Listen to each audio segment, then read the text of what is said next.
Hello everyone, Josh first back again, bringing you guys some more Elune, and today we're going to be talking about resistance and tolerance. And a lot of you are probably thinking, what is tolerance? Because some of you may not have paid attention, maybe some of you are new to the game, a lot of you probably know what resistance is, you've seen it in a lot of RPGs, but this game also has a thing called tolerance, which can build up over time if you're not doing it properly in a match. And what I mean by that is if you hit a boss or somebody in PvP, for example, with a skill effect, and then you try to hit them with the same type of skill effect, well, a skill effect rather in the same category, I should say, they can build up a tolerance to it, and that tolerance can go up and up and up and up, and eventually you may not be able to keep landing those particular debuffs of that said category. So we're going to be talking about the differences between resistance and tolerance, how to try and manage those within boss fights exclusively. Now, again, these things can be taken into account in PvP as well and other various game modes that are available, but today's video is going to be focusing mostly on boss fights. So, the first thing you want to do is you want to, from the lobby or wherever screen you're at, just go up to the top right, click the hamburger icon, go to index, go to bosses. I almost said Elune, but we're going to be getting to that in a moment. So, now that you're at the boss, you're going to choose what boss that you're trying to fight and what stage you want to fight them on. So, for today's video, we'll just keep it simple. We'll go to Trent. We'll go to Trent 10. Trent 10, now we see all of his information. It says the recommended CP. It has his HP, his attack, both his magic and physical defense. We have all of his different skills for both his Phase 1 and Phase 2. Now, keep in mind, some bosses, even if you lock them down, they can still jump in and out of a different phase. They can go from phase 1 to 2 to 3 to 4 to whatever, even if you have them locked down. Certain bosses, though, like Trent, cannot. So if you have him locked down, he'll just stay locked down, which is great. Even if you hit him into phase 2, he's still just going to be locked down. He will never get out of the lockdown if you keep it up, like some other bosses. For example, Ime and Iscariot come to mind, where the lockdown still does work, but they can actually get out of it through their phase changes. So just keep that in mind, guys, that this doesn't work always for the phases for all bosses, because sometimes they will, of course, jump in and out of your lockdown, even if you don't want them to. So, anyways, now, that is all the statistics for Trent, except there's one more grouping of statistics that we really want to look into, and this might be the most important. If you're trying to do a lockdown strategy on a boss, which means you're going to be landing debuffs, status effects, if you will, there are physical ones, there are curse effects, there are spell effects, etc., etc. We need to know what type of resistance the boss has at base value to kind of make sure we set up the right team comp so we can go in and hopefully have a higher chance of success. So we're going to go up here to another hamburger icon with a plus sign above the boss's head. Click that, open this up, and then if you look to the right side, you'll see all these different resistances that the boss has and what his base values are. So his crit resistance is 40%, weaken resist 29, physical resist 17, curse 50, nature 89, which is crazy, and spell resistance 70. So he has a lot of high resistance for both curse and resistance, and a pretty good amount for I'm sorry, I meant nature and spell, and then a pretty good amount for curse. So his physical resistance is actually his lowest. It's 17.5%, which is very convenient, because one of the units that are very, I'd say, featured or more prominent, or I should say even better, optimal for boss fights is Chloe.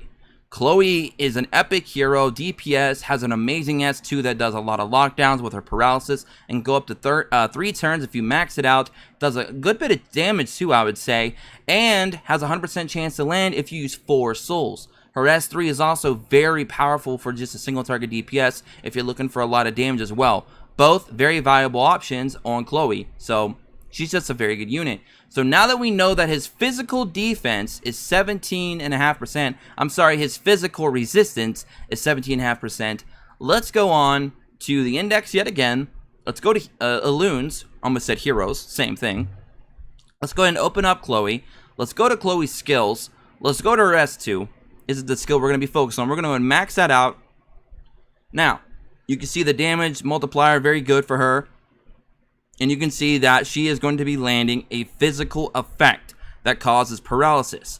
What paralysis is basically doing is immobilizing the unit completely for so-and-so amount of turns, while also guaranteeing that every hit you land on it will be a crit. So that makes it a very good combo with units such as Caroline's S1, Caroline's S2, or any other strong single target units, even Kai, for example, or what's another good one? Hong. Hong is also very nice, single target, and Eris. Any of those units that are very strong, single target DPS, she's going to be a very good combo for those units. But in her own right, she's doing that lockdown, and that is a strategy that you're trying to commit to take these higher stage bosses out, even though you really have no business being on those stages. A unit such as Chloe allows that possibility to be there. So if we go ahead and click this and open this up, we're going to get to the help menu, which also shows us other status effects. So what's interesting is we have paralysis, prevents actions plus all damage taken is crit damage, like I already said. Another good physical lockdown would be stun, prevents actions entirely. And then we have some other ones. If we go down here, some of the more common ones that we'd see as well is restrain, prevents actions plus move to the end of the turn order. So very, very cool there. There are some other ones as well that you could possibly use, like freeze, but freeze you have to get frostbite first, so it could get a little bit crazy. But so you see that. But now let's go ahead and talk about some other units that you could be using as well. So we've talked about stun being a good option, restrain being a good option, and of course Chloe with paralysis is a good option. So we know Chloe's a good option for the lockdown, and we know that Trent only has 17.5% resistance, and we know Chloe's S2 at max is going to be 3 turns worth of lockdown, and it'll work at 100% chance of at a time. It's 100% chance always. That does not mean that it cannot be resisted. Remember, Trent does have 17.5% chance to resist it. Okay, so he's gonna he has a small chance to resist it, very small. So you have a very high success chance of making it go off. On top of, if you put a moonset gear on your hero, they get an additional 25% chance to land a debuff. So your chances of landing the debuff are perfect, but the chances of the boss resisting it is going to be 17.5% for Trent, but it can go up, and that'll be with the factor of tolerance, which we'll get to that in a few moments. But again, back to the point of finding some other heroes that are very good for doing a lot of lockdowns. You have a unit like Reyna. If we go to Reyna and we check out Reyna's S2, Reyna's S2 can actually has a 75% chance to do a restrain. So you have that, and then you have her S3 that has, I believe, a 75% chance as well to do a stun.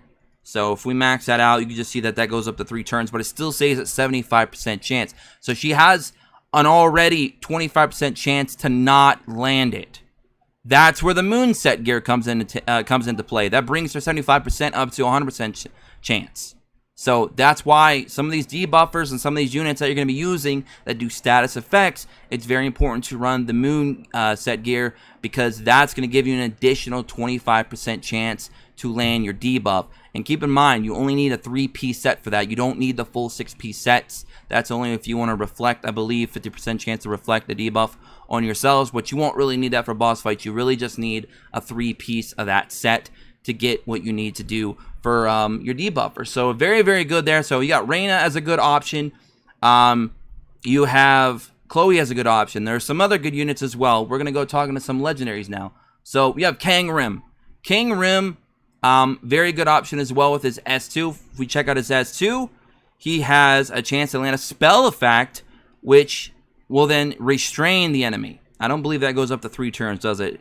Yes, it does. So he can go up to 3 turns at maxed out S2, and it'll restrain for 3 turns. What's really interesting, though, is at base, he has a 50% chance to inflict that.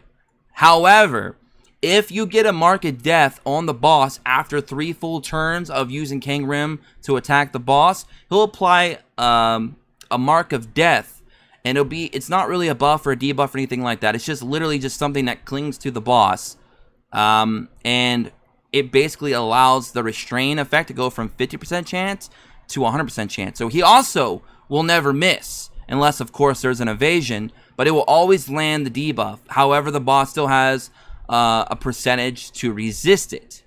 But now, why are we talking about a spell effect, and a physical effect. This is all going to play into the whole fact of where tolerance is going to come into play here, and how establishing 2 different lockdown effects can really help kind of ease the pain and suffering of tolerance that bosses can build up and other units can build up in other game modes. So now that we know that a unit like King Rim can use a spell effect to do restrain, and we know that a unit like Chloe has a physical effect that can paralyze both on their S2s, of course they both take 2 different setups to do it, we now know that we have 2 different categorical effects. And what I mean by categorical, I mean one is spell, one is physical. Okay? But the goal is to be able to utilize both to get and kill the boss, and of course claim our rewards. So now that we know that, there are other units, especially epic units, that do lockdowns as well. Kunhar is also a very good one too. Just, keep that, throwing that out there for some of you out there. Like, why didn't you mention Kunhar? Well, I've just mentioned them, so you're welcome. So, anyways, so we have that. Now that we know that one is a physical and one's a spell, let's go back to the boss really quickly. Let's go to bosses yet again. And let's go to Trent, stage 10. Let's go back up to the hamburger icon. Look at his stats. Now, his spell resistance, as you can see for Trent, is 70%. So, it'll be very, very hard to always land those restraints with King Rim, even at 100% chance. Even if you add the Moonlight Gear, which would bring it up to 125% chance, it won't matter. It's still 100% chance no matter what. But he's going to have a 70% base chance to basically resist it. So that's taking your 100% chance down to a 30% chance of actually going through. You're always going to land it, but it might not always go through because the boss can resist it, because his resistance, the spell resistance, is very high. It's 70%. Now, there are a couple good units that I personally use that can help you lower that resistance. So, alright, now that we have established that, a lot of stuff to go through, guys. We're a lot of back and forth here. If we go back to Elunes, there are a couple units that I personally like to use, one of which is a legendary Mika. We're going to use Mika. Mika has a skill passive right here that Onamaru, the demonic sword, instills ghost energy into the enemies to cause damage to their souls. Reduce a random tolerance effect by 1 level when attack is successful. And of course, you get that at a 2-star, so you're always going to have that because it's their first passive, obviously. So basically what it's doing is reducing a random tolerance effect by 1 level when attack is successful. Now, what's nice is if a boss brings up a tolerance after you use a status effect, if her Devil's Bane goes off and it's successful, and it lands and it hits the right tolerance effect that's currently active, it'll go away. So if you only have 1 tolerance active, that tolerance is going to be the one that's going to get nuked. If the boss has 2 different tolerances up, say 1 physical, 1 spell, there's a 50-50 chance of which one she's going to get rid of, but either way, it's still going to help you out if you're using both types of lockdowns. So either way, Mika is very good. Now, here's a problem that a lot of people run into. You do not want to use Mika's S2. A lot of people's like, oh, but if you pair Chloe and Mika's S2 up together, it's going to be... No. It's bad. And we're going to talk about why that's bad. And this is where tolerance is going to be coming into play a lot more as well here in the video. Alright? And sorry the build-up's been long, but I'm trying to make sure that I cover everything here. So, we now know that Chloe can use a physical effect, status effect, to paralyze the boss, and we also know that another status effect that's available in the game that's also physical is bleeding. Well, Mikazuki's S2 does bleeding. If you go to her special, you'll see right here that she causes a physical effect that causes bleeding for 3 turns. Now, bleeding's great. It does a lot of damage, especially it's a nice DOT, damage over time. It's very, very nice, very helpful. It does a lot of damage, like I said, for bosses especially. But here's the problem when you're trying to do a lockdown.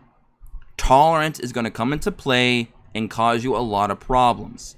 Now, even if Mikazuki uses her S2, she can still utilize her passive 1 and try and knock down tolerances. But that tolerance reduction can also be somewhat resisted, which is a pain in the butt. So, her bleeding, if you bleed, after you've already used a physical status effect, you're now going to upgrade that boss's tolerance to 20%. The boss is going to go up 10% every time you land another physical effect. Now, if it doesn't land, it's just going to stay the same. But if it does land, it's going to reset the cooldown, and it's going to up the resistance levels.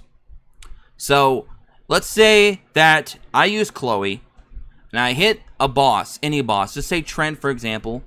We hit him with a physical status effect. Well, he's now paralyzed for 3 turns, but he also now has a tolerance level to physical effects for 5 turns, and it's 10% additional. So now Trent went from 17.5% resistance to now 27%. Okay, now let's go ahead and use Mikazuki's S2 right after that.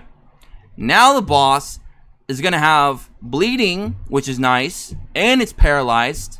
That's nice too.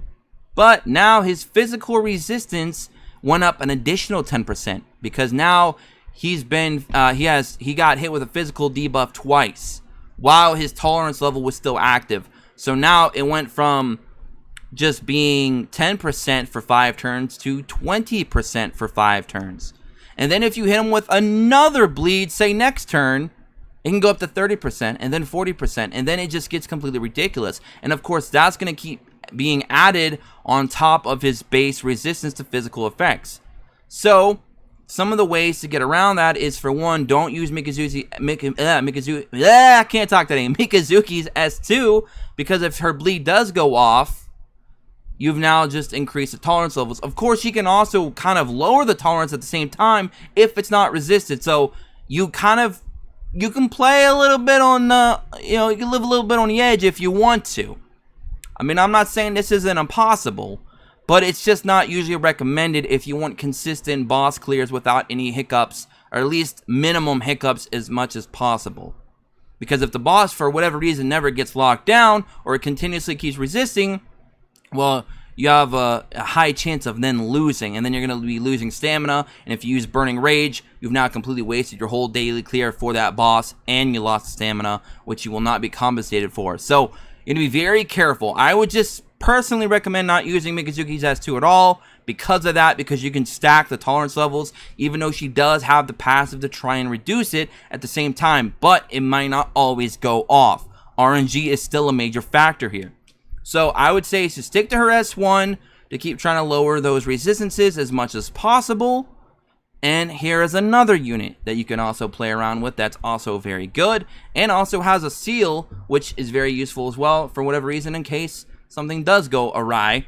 So let's go here to our epics. Let's go down here to our boy Gao. Gao and Asari. I just call him Gao. It's simple. Gao is very nice because he has a nice passive that you can play off with his S1. His S1 just does a normal attack, but it grants the enemy an amulet. Kind of similar to the Mark of Death. This does not take 3 turns to set up. This is instant. You just go ahead, you attack the boss one time with Gao and Asari. He's going to trigger the amulet. It's going to attach to the boss. And what does the amulet do? That's very helpful here. So, Gao and Asari masters in the art of amulets and can exercise complete control over his enemies with a single one. Resistance rate of all status effects is reduced by 10% for the target holding an amulet. So, what does that mean? That means Trent's 17.5% physical resistance now goes down to 7.5%. Very low. Which now means that you have almost a 93% chance, about a 92.5% chance of your S2 with Chloe always going off as long as he does not have tolerance levels. So, your chances of success and survival go up tremendously using a unit like Gao and Asari, because he's going to be lowering that status effect, all status effects, I can't talk today, all status effects by 10%, which is very clutch. It may not sound like a lot in some situations, but it is. I mean, think of the spell resistance. Having a high spell resistance being deducted by 10% is very helpful. So it also kind of allows for your King Rim to even possibly get a few of his restraints off if need be. So, very, very cool. That's a really good combo that I like to use. King Rim with Gao and Asari, Mika, and Chloe. Like, that's my main 4 that I like to use on bosses that you can lock down, because they all play off of each other so well. I'd even go as far as to say sometimes you don't even need to run Mika, because Galvanasari is just so clutch on his own right, and he doesn't really play into any kind of RNG. His is just 10% all status effect resistances, boom, instantly, no problem, no RNG involved. While Mika is still, there's a chance that her passive can be resisted. So, you know, there is that little bit of RNG there, but I like to run them both because it doesn't hurt to have them both there for obvious reasons. Of course, there are certain bosses I don't want to run Mika in because she is an AoE with her S1, so it becomes a little bit problematic, especially with a unit like Imai, whatever you want to call them. But, yeah, I mean, that's pretty much all of it in a nutshell.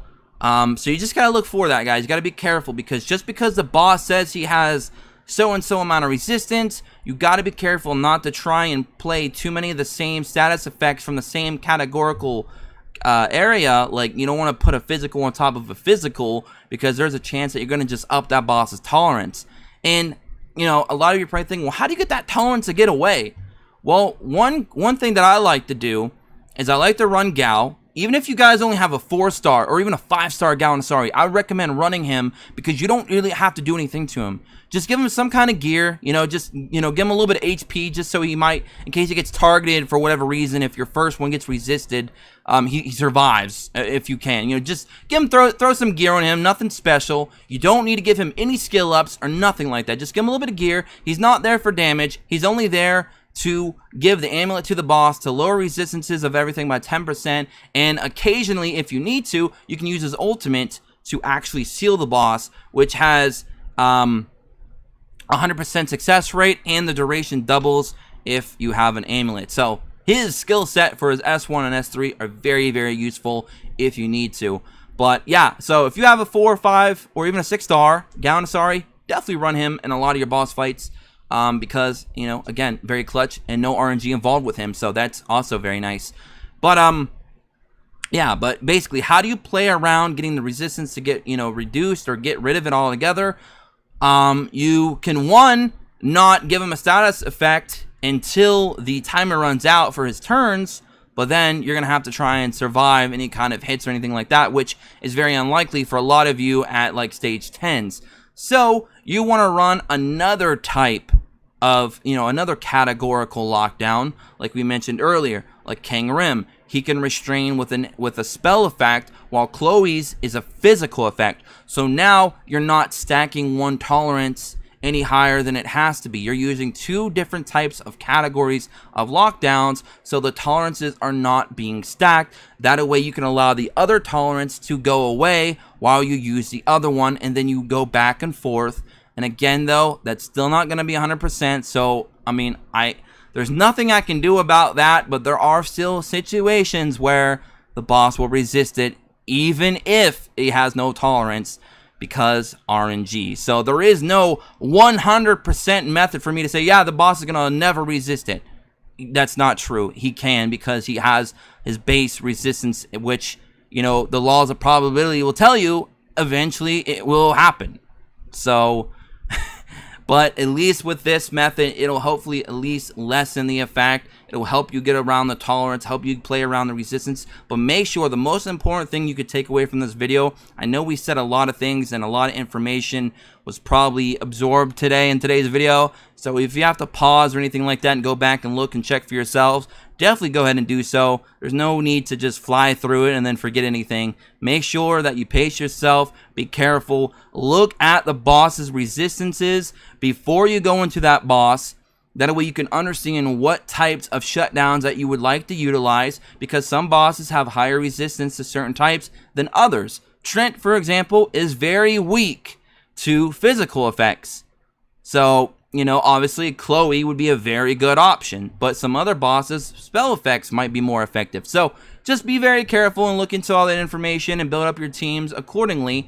And anyways, I hope that helped a lot of you out. I know we, you know, again, talked about a lot of things, but hopefully I did help a lot of you out. Again, like I said, comment below what you guys think. If you have any more further questions, you can ask me in the Discord by joining in the description below, or you can ask me in the comment section below. Drop a like on the video if this was helpful. hopefully a lot of you have a lot more successful farm attempts in bosses, and maybe this even helps some of you out in PvP. If you were very curious about what tolerance was, hopefully I explained that into great detail. Again, I hope you guys all have an awesome day wherever you are. As always, peace.